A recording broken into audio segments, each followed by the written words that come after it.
कोई तेरे तो सिखे वे ओ जिवें दुख से आ जांदा है किवें गुरबत विच रह के भी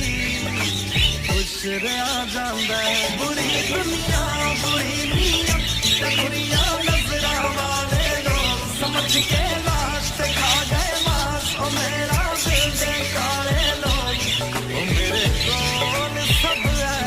मेरे कोल सुकून नहीं मेरे कोल होते हैं अल्लाह दे बंदे